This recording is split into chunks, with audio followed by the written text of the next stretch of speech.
네, 여러분 안녕하세요. 네, 블루룸 라이브 방송 청년 공감 토크쇼에 오신 여러분 진심으로 환영하겠습니다. 저는 오늘 진행을 맡은 아나운서 윤희정입니다. 반갑습니다. 반갑습니다. 네, 오늘 정말 트위터를 통해서 많은 분들께서 지금 함께 하고 계시는데요. 네, 9월 18일 바로 내일이요. 청년의 날입니다.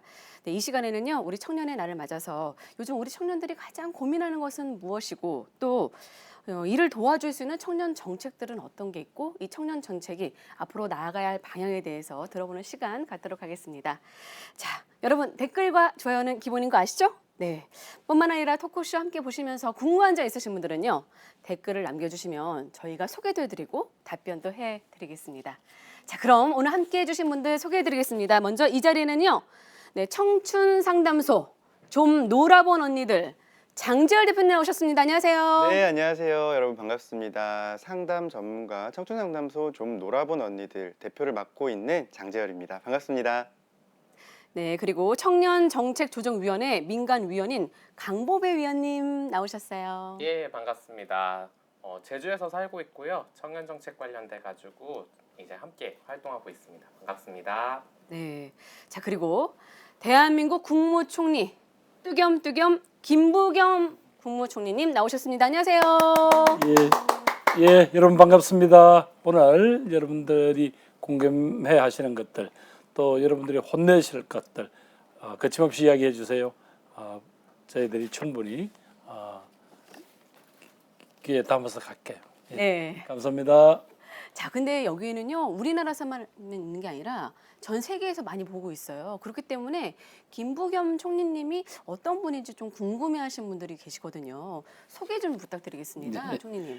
예, 안녕하십니까. 저는 김부겸, 현재 대한민국 국무총리를 맡고 있습니다. 저는 젊은 시절에는 이런 학생 운동권 출신이었고요. 정치권에는 좀 일찍 뛰어들었습니다. 그래서 그동안 16년간 국회의원을 지냈고요. 정부에서는 문재인 정부에서는 행정안전부 장관을 지냈습니다. 지금은 청년 문제에 관해서는 대한민국 청년정책조정위원회 위원장을 맡고 있습니다.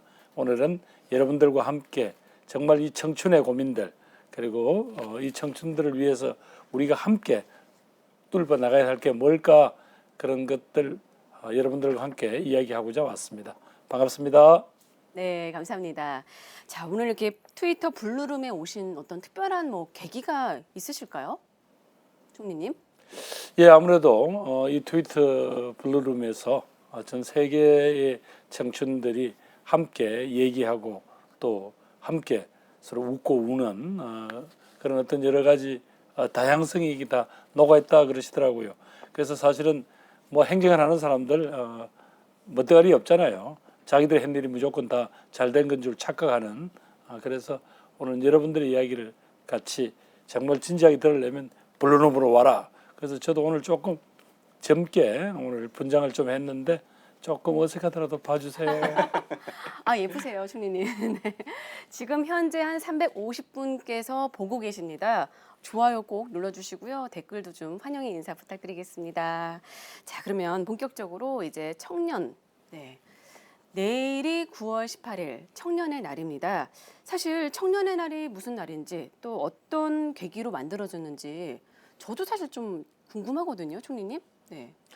예, 이제 청년의 날은 기본적으로 그동안 여러 분야에서 보면 뭐 청년들을 위한다, 청년들이 활동한다, 뭐 이런 다양한 형태의 뭐 지원 프로그램이 있었습니다만 지금처럼 이렇게 코로나19라는 직격탄을 맞은 사회경제적 조건에서 가장 힘들어하는 분들이 바로 미래를 암울케 하는 이 현실에 대한 청년들의 여러 가지 불안, 두려움 이런 부분입니다.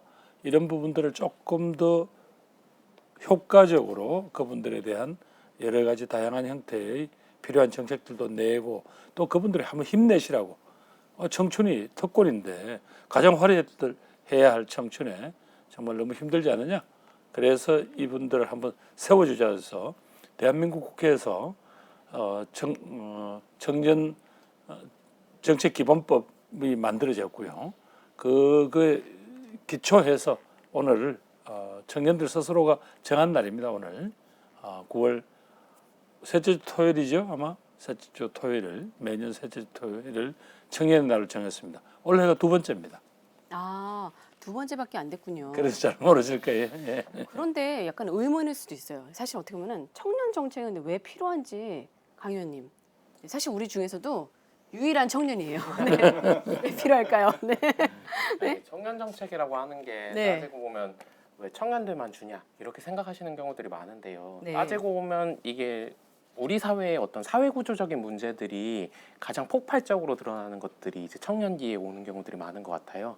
뭐 주거, 일자리 등등 다양한 지점들이 있긴 하겠지만 사회에 진입해야 되는 그 시기 내에 이런 문제가 온다고 하는 건 이 순간에 끝나는 게 아니라 장기적으로 삶의 자체가 무너지는 상황까지도 올 수 있거든요. 그래서 빠르게 청년기 내에서 그러한 시도들이나 어떤 청년들이 스스로 사회 진입을 멈추지 않을 수 있도록 돕기 위해서 만들어졌다고 이야기할 수 있을 것 같아요. 역시 청년이라서 남다른 것 같아요. 감사합니다. 자, 근데 이 문재인 정부에서 추진했던 청년 정책이 정말 많은 것으로 알고 있는데요. 어떤 게 있는지 좀 소개 좀 부탁드리고 기존의 청년 정책과 좀 다른 점, 어떤 것들이 다른지 좀 예. 궁금합니다. 역대 정부들이 전부 이 네. 청년 정책을 내놓았죠.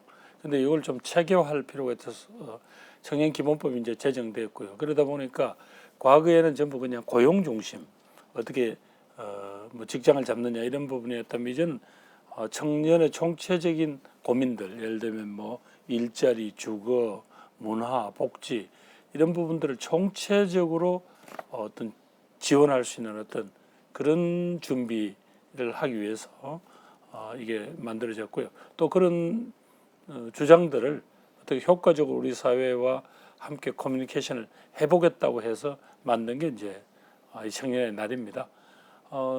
그래서 정부에서는 일단 청년정책조정위원회라는 걸 출범을 시켰습니다.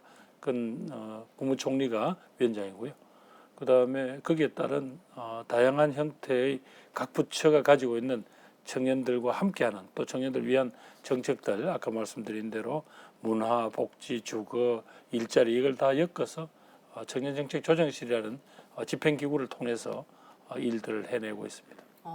기존보다 좀 더 체계적이고 좀 근본적인 좀 도움을 주기 위해서 좀 그런 점이 좀 다른 것이 아닌가라는 생각이 들었는데 그럼 그 정책들 가운데에서 강보배 위원이 아마 가장 느낄 수 있을 것 같아요.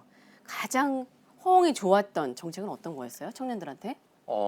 일단 예전에 네. 청년수당 이런 네. 얘기 많이 들어보셨잖아요. 네, 맞아요. 청년수당이 지금은 국민취업지원제도라고 하는 방식으로 해가지고 청년뿐만 아니라 다양한 세대들과 연계해가지고 취업 과정에 도움을 줄 수 있도록 만들어졌거든요. 네. 실제 뭐 설문조사를 한다고 하면 이런 취업 관련된 문제에 대해서 청년들이 가장 많은 호응들을 하고 있는 것 같아요. 그렇지만 이런 것뿐만 아니라 다양한 문화, 그다음에 특히 이제 주거 그리고 그리고 마음 건강 이런 부분들까지도 청년들에 대한 정책들이 확산됐었습니다. 예전에는 마음 건강. 일자리 정책 이렇게만 됐지만 지금 맞아요. 되게 종합적인 패키지가 된 것 같아서 아. 그래도 좀 더 이게 하나만 지원받고 끝날 게 아니잖아요. 다양한 부분들이 개선될 수 있게끔 이어지고 있는 것 같아요. 우리 장년들은 슬픕니다. 네, 자 이렇게 해서 얘기를 나눠봤습니다. 지금 현재요, 1,200명이 넘게 지금 들어와 계세요. 네, 댓글을 좀 많이, 2,000명이 넘었습니다. 댓글을 좀 많이 남겨주시면 감사하겠습니다. 자, 그럼 본격적으로 청년들의 삶, 청년들의 미래에 대한 고민을 좀 들어보고 또 총리님과 전문가 분들로부터 그 해답을 찾는 시간을 갖도록 하겠습니다. 자, 그러면 먼저 요즘 청년 세대들의 가장 큰 우울, 사실 또 코로나19 때문에 힘들고 또 취업난 때문에 힘들고 이런 우리 청년들 가장 큰 우울과 불안함의 어떻게 보면 그 근본 원인은 어디에 있을까요, 장 대표님? 네, 우리가 우울과 불안을 지금까지는 개인의 숙제, 개인의 나약함이라고 좀 얘기해 왔었는데요. 작년에 제1회 청년정책 컨퍼런스에서 이런 연구 단어가 나왔습니다. 이 소셜 언레스트, 사회적 불안이라는 단어가 나왔는데요. 2020년대 청년들의 불안은 뭐 절반 정도는 개인의 감정이나 개인의 우울 문제지만 절반 정도는 주거, 뭐 일자리, 뭐 젠더 같이 사회 환경적 요소들에 의해서 청년들이 그 여파로 불안과 우울을 느낀다라고 이야기를 했는데요. 지금 청년 세대의 불안과 우울은 이렇게 개인의 정서 심리적인 문제와 사회 환경적인 요소들로 인해서 발생한 불안, 우울 이렇게 두 가지 트랙으로 살펴보는 게 맞지 않나 이렇게 생각을 합니다. 아, 그렇군요. 자, 그래서 정말 많은 분들께서 사연을 주셨는데 제가 사연 하나 소개해 드리겠습니다. 네. 청년들이 많이 준 사연 중에 하나. 먼저 요즘 월세 사느라 저축도 못하고 있는데 나중에 어떻게 살지 고민입니다. 청년 전세 대출 좀 늘려주세요. 이러한 또 고민을 털어놓으신 분이 계신데 총리님, 현재 청년 주거 지원 정책에는 어떤 게 있죠? 네. 예, 우선 뭐 청년들도 주거 사다리라는 개념이 있어야 되잖아요. 네. 제일 처음에는 뭐 월세에서 시작하지만 장기적으로는 언젠가는 내 집도 마련하겠다라는 그런 이들 주거 사다리를 놓아야 될 텐데 우선 아까 말씀하신 대로 첫 번째로는 전체 60%까지에 속하는 청년들에게는 이 주거 바우처 제도로 해서 월 20만 원 정도 월세 지원하는 프로그램을 우선 내놓았습니다. 우선 크게 뭐 당장 내 월세를 다 감당하진 못하더라도 우선 거기서부터 조금씩 도움을 사회에 주고받는 그런 첫 걸음으로 생각하시면 좋겠어요. 아, 그렇군요. 월 20만 원을 좀 지원해 주는 예, 예. 정책. 주거 지원 정책 관련해서 주변 청년들의 반응은 어때요? 이게 네. 저는 제주도 살잖아요. 네네네. 그럼 이 서울 이게 와가지고 대학 생활해야 되는 경우들이 진짜 많거든요. 맞아요. 그 지방에서 실제 대학 들어왔을 때는 네. 집 산다는 얘기가 완전 남의 나라 얘기로 들릴 때가 많거든요. 그렇죠. 당장 집을 살아가야 되는데 그 월세 때문에 서울 가는 거 포기하고 이런 경우들도 많은데 그래도 처음으로 이런 월세 지원 정책이 이루어졌다는 것에 대해서 되게 호응하는 것 같아요. 그리고 집에서 어떤 다양한 주거 그 외에도 다양한 주택들을 공급하는 데 있어서 약간 단계 같은 것들을 좀 설계한 것들이 생기다 보니까 네. 이때는 월세 지원이 이루어지고 그 다음에는 어떤 주거 공급을 위한 자산 형성을 도와주고 그 다음에 그걸 가지고 공급되는 집을 좀 더 싸게 구할 수 있게끔 해줄 네. 수 있게 된 거 아닌가 싶어요. 아, 맞습니다. 그래서 역시 많이 알아야지 되는 것 같아요. 네. 이런 청년 정책에 대해서 좀 많이들 찾아보시고 네, 알아가시면 더 좋을 것 같습니다. 자, 두 번째 사례 좀 소개해 드릴게요. 코로나 시국에 취업한 간호사입니다. 1년 동안 고된 업무로 몸도 피곤하고 아프고 또 정신적으로 이 같은 힘든 상황에서 2달 전에 퇴사했어요. 근데 이제 어디로 취업해야 하나 정말 걱정이 많습니다. 취업 지원 제도가 있는 것으로 알고 있는데 저 또한 좀 받고 싶습니다. 자, 장 대표님, 네. 네, 상담 많이 하시잖아요. 그렇죠. 네, 취업에 대한 고민 이런 거 많이 받으시죠? 어떠세요? 네. 네, 맞습니다. 사실 장기 미취업 상태에 놓이거나 또는 이 일자리를 구했다가도 재취업 상태에 놓이는 청년 여러분들이 가장 많이 겪는 게 불안, 그리고 그 불안 중에서도 나만 너무 좀 뒤처져 있지 않나? 뭐 예를 들면 너무 나 혼자만 취업이 안 되고 있지 않나? 또는 다른 친구들은 다 일자리에서 잘 다니는데 나만 못 버티고 나와서 생애 주기에서 뒤처지고 있지 않나? 이런 생각들 많이 가지는데요. 그럴 때 제일 중요한 건 뭐 운동을 한다거나 뭐 독서를 한다거나 이런 취미 활동보다도 근본적으로 나랑 비슷한 사람들이 생각보다 많구나라는 걸 직면하는 게 굉장히 중요해요. 내가 뒤처져 있고 고립돼 있고 내가 열등하다라는 자책감에서 벗어나는 게 우리 감정적으로도 실질적으로도 상황의 개선을 마주하는데 한 발짝 나가게 되거든요. 그래서 저는 이런 분들을 만나면 실제로 뭐 정서적인 힐링을 제공해 드리는 것도 있지만 이런 구직 단계에서 다양한 취업 정책, 취업 지원 제도들을 좀 신청하고 가서 비슷한 상태의 청년들을 많이 만나고 그들이랑 공유 감정을 좀 나누어라. 그게 굉장히 중요하다라고 이야기를 좀 하는 편입니다. 아, 그렇군요. 네. 공유 감정을 느끼는 게 참 중요할 것 같다. 총리님, 근데 갑자기 궁금한데요. 네, 네. 총리님도 취업 준비하기 위해서 좀 고민하시고 힘들었던 그런 시간이 있으세요? 네. 뭐 저희들 때는 아까 네. 취업 자체가 네. 그 당시는 이제 한국 경제가 성장기였으니까 네. 취업 자체가 어렵지는 않았어요. 아, 그럼에도 불구하고 사실은 모든 청춘들은 사회하고 부닥칠 때 다들 두려워하고 여러 가지 또 호기심도 있지만 그만큼 책임감이 무겁게 오고 하는 어떤 새로운 환경에 부닥치죠. 그럼에도 불구하고 이 사회가 이렇게 여러 곳곳에서 그래도 우리가 열심히 하면 뭔가 다음 단계 우리 인생에 그 다음에 그림이 그려질 수 있다는 뭐 어떤 그런 믿음 같은 게 있었어요. 그런 점에서 요즘 대단히 우리 부모 세대로서 죄송스럽죠. 왜냐하면 바로 이제 그 믿음이 그 정말 믿음을 차곡차곡 쌓아가면 우리의 인생, 우리의 삶 자체가 풍부해질 수 있다는 그걸 우리가 깨트려 버린 게 아닐까. 그래서 늘 그걸 죄송스럽게 생각합니다. 그러나 함께 다시 시작해 봐야죠. 네. 이런 넉넉고 있을 수는 없잖아요. 네. 자, 그럼 아까 간호사 같은 경우에는 그걸 궁금했거든요. 청년 취업 지원 정책에는 어떤 게 있는지. 네. 우선은 무엇보다도 어떤 다양한 형태로 여러분들하고 우선 맞춤형 상담을 할 수 있는 고용노동부의 프로그램이 있습니다. 일단 여러분이 그건 찾아가셔야 되고요. 네. 우선 요 휴직 기간 동안이 얼마가 될지 모르습니다. 구직 기간 동안이 될지 모르지만 우선 고용보험을 노크를 해주세요. 아마 그동안 직장을 잡고 있을 때 아마 보험을 들어둔 게 있을 거예요. 네. 거기서 최장 9개월까지 여러분들이 기초적인 생활을 보장할 수 있는 그런 보험 도움을 받으시고요. 그리고 거기서 다양한 형태의 구직을 돕는 프로그램들이 있습니다. 그 부분을 우선 활용해서 한번 다른 분야에 한번 노크를 해보시고 아마 간호사 선생님이니까 저는 기회는 많이 있을 거라고 봅니다. 다만 이제 여러 가지 이제 조건이라든가 이런 부분들이 혹시 전에 다니던 곳보다도 좀 조건이 좋지 않거나 하게 되면 조금 어려움이 있겠지만 그러나 다시 시작을 해야죠. 용기를 내주세요. 네. 지금 말씀해 주신 거 잘 참고해 보시기 바라겠습니다. 그런데 제가 최근에 들었을 때 청년 희망 온 프로젝트가 있는 걸로 알고 있거든요. 그건 뭐죠? 예, 그래서 이제 방금 이제 간호사 선생님 경우하고는 좀 다릅니다만은 네. 너무 요즘 우리 청춘들한테 학교를 졸업해도 과거처럼 공채라든가 이런 형태로 대규모 여러분들을 말하자면 사회생활이 받아준다 할까요? 일종의 뭐 고용시장에 진입한다 할까요? 그런 어떤 계기 자체가 없다는 게 제일 안타깝고 답답하다는 거예요. 그래서 저희들이 그동안 정부만 뭘 해보니까 한계가 있어요. 또 기업에만 맡겨두니까 기업은 대학을 졸업한 분을 바로 쓰는 게 아니라 어느 정도 훈련이 받은 분들을 또 수시로 뽑겠다 이런 어떤 생각이 있습니다. 그래서 이렇게 해서는 안 되겠다.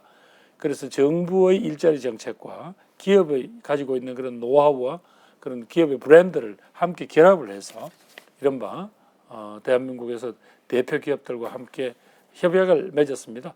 그래서 1년에 몇 명 정도를 우선 취업 교육을 시켜다오. 예를 들면 소프트웨어 교육이라든지 혹은 IT 교육이라든지 다양한 형태의 디지털에 관련된 교육을 시켜달라. 그리고 그게 끝나고 나면 그중에서 일부는 당신 기업에서 스카우트해서 쓰고 또 그렇지 않은 분들은 그런 기술이 트레이닝되고 그런 좋은 기업에서 훈련받았다는 그 어떤 말하자면 보증서를 가지고 또 다른 연관 업계에 참여할 수 있게 했어요. 우선 네. KT가 우선 호응을 해주었는데요. 그래요? KT에서는 12,000명을 네. 앞으로 양성해 주겠다 이렇게 저희들하고 약속을 했고요. 네. 그다음에 삼성은 소프트웨어를 포함해서 다양한 형태의 스타트업을 통해서 약 3만 개 해주기로 했습니다. 저도 기사 앞으로 봤어요. 예, 네. 뭐 여러분들이 알만한 LG나 SK나 네. 이런 그룹들하고도 바로 이런 정부가 힘을 합쳐서 하게 됐습니다. 간단하게 교육 훈련비 중에 상당 부분은 정부가 투자를 해주는 겁니다. 왜냐하면 아까 말씀드린 다양한 형태로 네. 고용 지원 프로그램을 이렇게 돌리는 거죠. 그 대신에 이런 기업들은 바로 자신들이 가지고 있는 그 좋은 인력을 키워낼 수 있는 노하우를 투자를 해달라는 거죠. 그렇게 네. 하는 게 청년 희망원 프로젝트입니다. 이거 정말 온이라 하면 좋을 것 같아요. ongoing 네. 네. 계속 간다 하는 것과 네. on 따뜻한 on 아. 합쳐서 또 그런 의미가 있네요. 네네. 정말 많은 도움이 될 것 같습니다. 그렇기 때문에 더 알고 싶은 분들은요, 꼭 한번 찾아보시기 바라겠습니다. 자, 이제 세 번째 사례 한번 보도록 하겠습니다. 세 번째 사연인데요. 30대 구직자 아들을 둔 엄마의 사연이세요. 코로나로 친구들과 만나기도 어려워서 집에만 있는 아들이 방에서 잘 나오려고 하지 않습니다. 구직도 어려워서 더 힘들어하는 것 같은데 우울증이 생기지 않을까 이렇게 고민이 되는 어머니의 사연이었습니다. 자, 장 대표님. 네. 사실 코로나로 인해서 더 사회적 고립도가 커진 것 같아요. 우리 특히 맞습니다. 청년들. 조언을 해주신다면요? 네. 일단 가장 중요한 건 고립되어 있는 청년분들께 뭐 지금 나가서 누군가와 연결되라라고 말하기가 참 힘든 시대잖아요. 근데 심리학에서도 정신의학에서도 많이들 공감하시는 것 중에 하나가 이런 고립이나 불안에서 단 한 명의 right person이 있는 것이 다양한 얕은 연결고리가 있는 것보다 더욱 중요하다라고 이야기를 합니다. 그러니까 한 명이 제대로 나의 상황을 알고 공감하고 공유해 줄 수 있는 거, 그게 굉장히 중요하다라고 하는데요. 이런 말씀 항상 드리면 많은 네. 청년 여러분들이 나는 근데 진짜 사람이 없어서 이런 조언 들었을 때 더 박탈감 느껴요라고 얘기를 하시기도 하세요. 오해를 하시고. 근데 네. 꼭 내 지인 안에서, 내 친구 안에서 찾으란 뜻이 아니라 우리 곳곳에 있는 마음 건강 정책들의 우리 전문가들, 그런 분들을 만나고 내 이야기를 들어줄 준비가 되어 있고 나와 함께 나의 문제들을 걸어가 줄 수 있는 사람이면 누구나 라이트 퍼슨이 되는 것 같아요. 그게 친구든 가족이든, 그게 아니면 이렇게 정책과 공공 서비스 안에서 만날 수 있는 마음 건강 전문가든 어떤 분이든지 좋습니다. 그래서 그 한 명의 라이트 퍼슨을 찾는 게 굉장히 중요한 것 같아요. 마음 건강 전문가요? 네. 그런 그럼 정책이 있나요, 총리님? 예, 이제 바로 이제 청년들이 어디 가서 답답하고 어디 네. 좀 이렇게 이제 좋은 전문가들로부터 심리 상담도 받고 싶고 또 뭐 그 중에서 좋은 분들은 예를 들면 뭐 우리 의사 선생님한테도 또 도움을 네. 받으면 좋잖아요. 그래서 청년들 마음 건강 바우처 사업을 지금 저희들이 내년 예산에 또 실어놨습니다. 그래서 약 한 15,000명 정도 젊은 분들한테 혜택을 줄 작정입니다. 그걸 가지고 자신들이 꼭 이제 아까 장 대표 말씀하신 대로 내 인생의 멘토가 꼭 안 되더라도 그럴 때 좋은 적절한 조언을 해줄 수 있는 의사 선생님일 수도 있고 심리 상담가일 수도 있고 그렇잖아요. 네. 요걸 잘 활용해 주셨으면 좋겠습니다. 마음 건강 바우처 제도. 네, 마음 건강 바우처 제도. 근데 총리님, 혹시 총리님께서는 살면서 좀 어려울 때도 다 있잖아요. 네네. 멘토가 있으셨어요? 이렇게 정신적으로 좀 붙들어주는. 네. 그럴 저희들 때만 해도 이제 과거에 네. 소위 이제 입시 세대니까 네네네. 중학교 뭐 고등학교 다 입시를 쳤으니까 그럴 때 이렇게 저렇게 형성된 친구들이 그래도 다양한 분야에 있으니까 그 사람들이 다 서로가 서로에 대해서는 멘토가 되어주잖아요. 그러나 지금 여러분들 세대는 조금 환경이 다르니까 그래도 여러분들의 그런 고민들을 늘 들어주고 또 대화를 해주었던 그런 전문가들 또 뭐 의사 선생님들 이런 분들하고 만나는 걸 두려워하지 마세요. 세상에 혼자 해결할 일보다 머리를 맞대면 풀 수 있는 일이 생각보다 많거든요. 네. 자, 우선 나오시길 바라겠습니다. 이렇게 또 도와줄 전문가들도 예, 있으니까요. 예. 나오세요, 이제. 자, 그러면 지금까지 나눈 청년 정책들 있잖아요. 강 의원님. 네. 이런 정보를 한눈에 볼 수 있는 방법 있을까요? 네. 그 온라인 청년 센터라고 네. 하는 곳에 들어가시면요. 이제 정부의 청년 정책뿐만 아니라 지자체의 청년 정책까지도 소개가 쭉 돼 있어요. 근데 청년 정책이 진짜 많거든요. 특히 지자체까지 합쳐놓으니까 맞아요. 네. 너무 많아가지고 찾기가 좀 어렵다 이런 얘기들도 있어가지고 그러니까요. 이걸 좀 더 쉽게 다가가기 위한 플랫폼을 구축하기 위해서 네. 내년에 좀 개편안도 만들고 아, 그리고 여러 군데에서 정보들이 제공되고 있는 것들도 좀 이제 좀 더 쉽게 그리고 이게 필요할 때 이 정책이 나한테 있어야 되잖아요. 그렇죠, 그렇죠. 네, 그래서 그런 것들을 받아들일 수 있도록 좀 개선도 하고 연결도 될 수 있도록 단순히 온라인 청년센터뿐만 아니라 지역의 청년센터까지도 확장해 나가려고 하고 있습니다. 네. 장 대표님 혹시 네. 혼자 이렇게 거리두기라는 청년들이 많잖아요. 네. 알차게 좀 시간을 보낼 수 있는 그런 노하우, 방법. 네. 소개해 일단은 주세요. 네. 저는 많은 청년분들께 말씀을 드리는 것 중에 하나가 이 코로나 시대가 우리를 우울하게 만들기도 하지만 반대로 언제나 타인과 연대하면서 그 관계 속에서 나를 정의했던 시대를 좀 넘어서서 나와 나 안에서의 나를 바라보면서 자기를 좀 재정의하는 시기라고 말씀을 많이 드리게 되더라고요.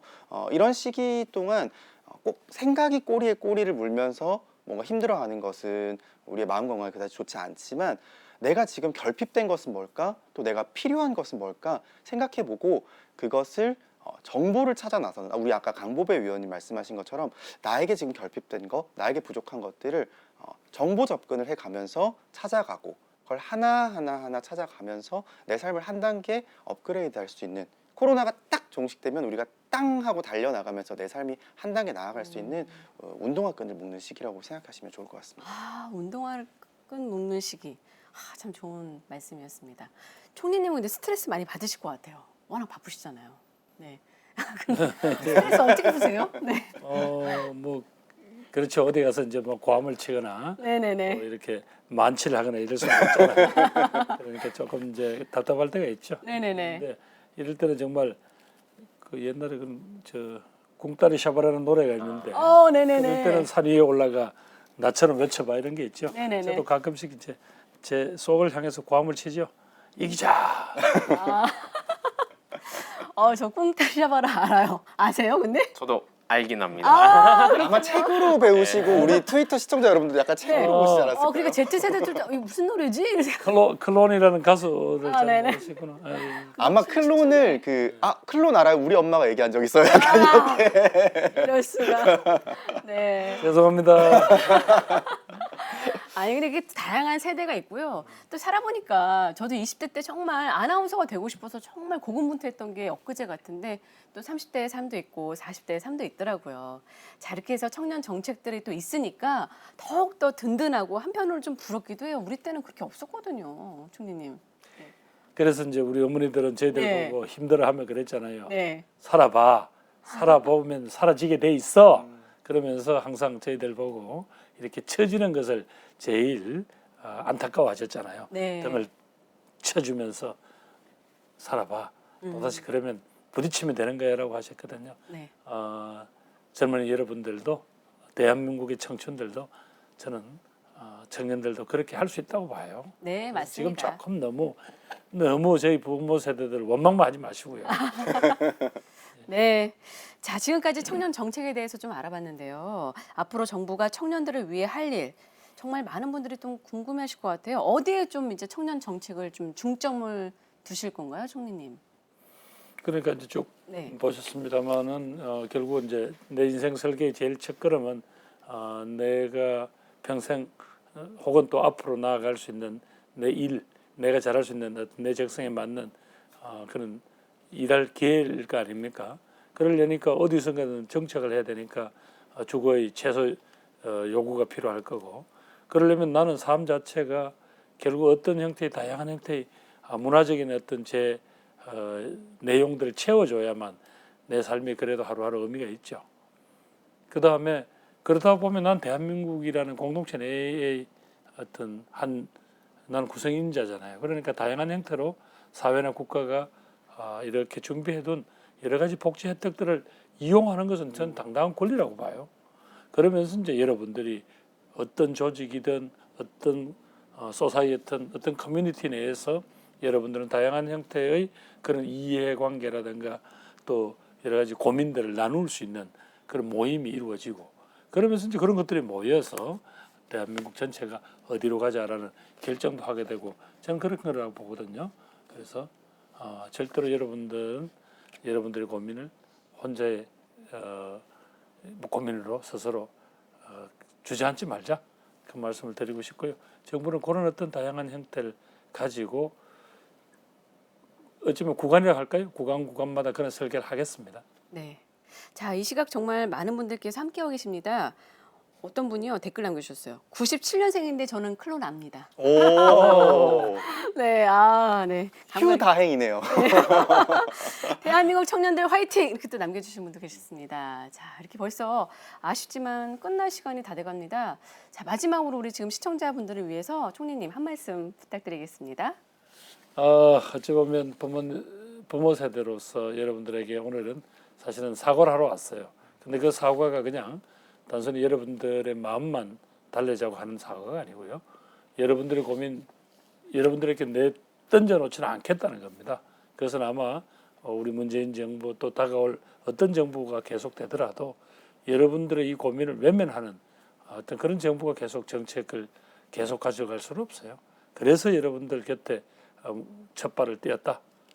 단순히 일자리뿐만 아니라 주거, 문화, 복지, 교육 이런 그리고 아마 여러분 세대들이 피해갈 수 없는 환경 2050년 탄소 중립의 사회 이런 새로운 모습들 또 디지털 여러분들은 새로운 세대 신인류가 될 수밖에 없잖아요.